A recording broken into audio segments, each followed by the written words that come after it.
Welcome to Investigations and their link to policies and procedures. This is the third in a series of 4 podcasts produced by RealWorldHR. This series covers the subject of investigations in the workplace and has been developed using the knowledge and real-life experiences of team members from RealWorldHR who have worked in many areas of industry within roles such as HR professionals, managers and officials within the trade unions.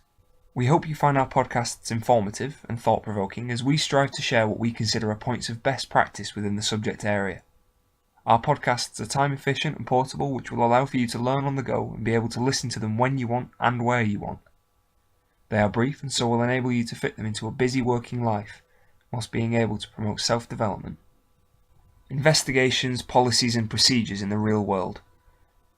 Our previous podcasts examined when and in what circumstances an investigation would be appropriate within your business or organisation. This latest instalment will now look at investigations and their link to your organisation or business policies and procedures. So, what is the link between an investigation and your policies and procedures?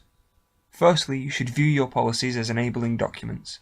That is to say that the policy is what informs the reasons for an investigation to take place. The procedure for doing the investigation should be contained within the policy.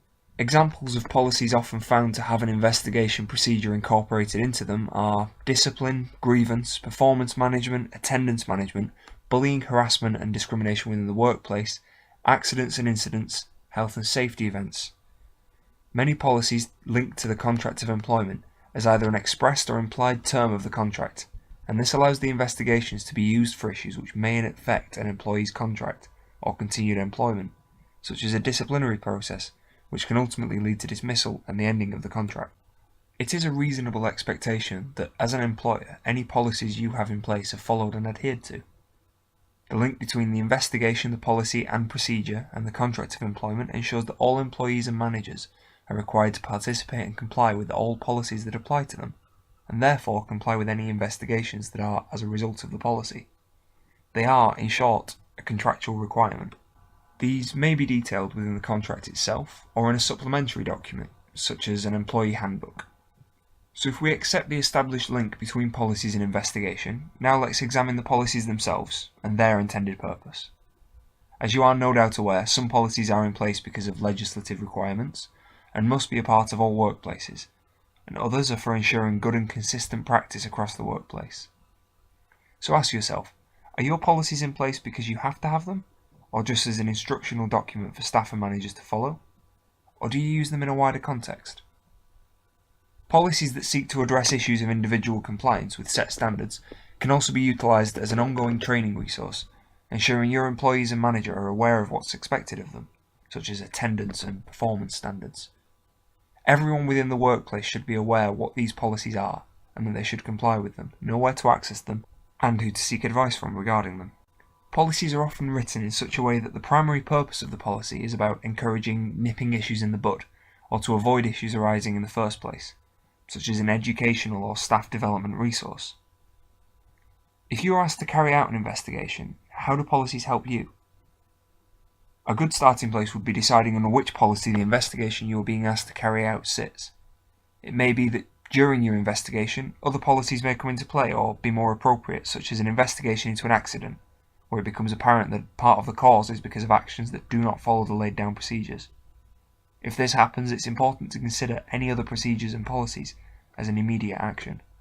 If alternative policies need to be looked at, and regardless of how qualified or indeed how well you think you know the policy, take the time to sit down and review it, and also refresh your knowledge of the steps you will need to take.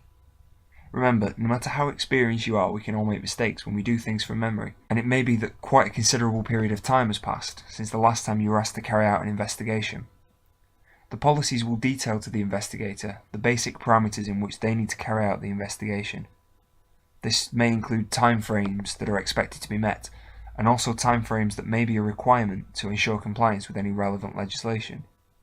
They will also direct the investigator on how to carry out the investigation, but also remind the investigator of the differing needs of confidentiality of investigations under different circumstances. An investigation into an accident will probably not require the same consideration of confidentiality by the investigator as carrying out an investigation under a bullying, harassment and discrimination complaint policy.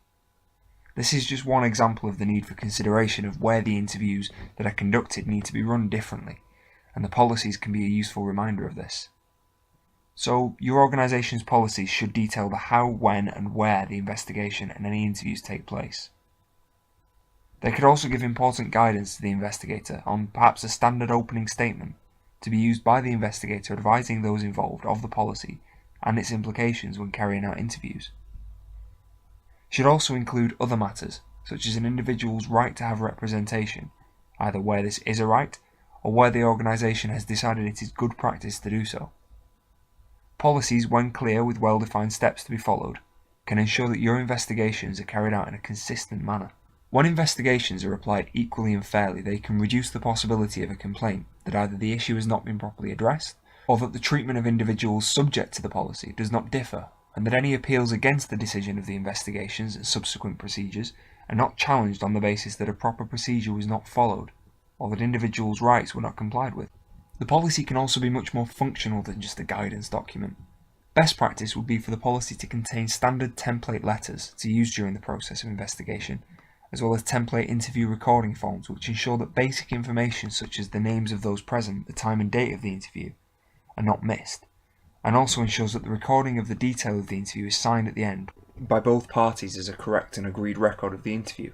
Where there is a possibility of the issue being investigated leading to an employment tribunal, a robust policy can ensure compliance with the ACAS Code of Practice, which will protect your organisation or business against claims, and also ensure any claims and subsequent awards are not increased because of a failing to carry out proper procedures.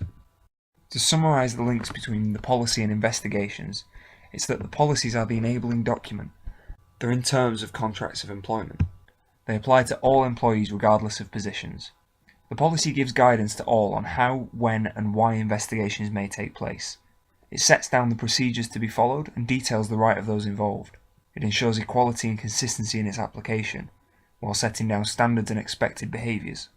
And lastly, and most importantly, it can be an educational tool for both staff and managers to avoid or reduce the instances where investigation will be needed, saving valuable time, effort and resources.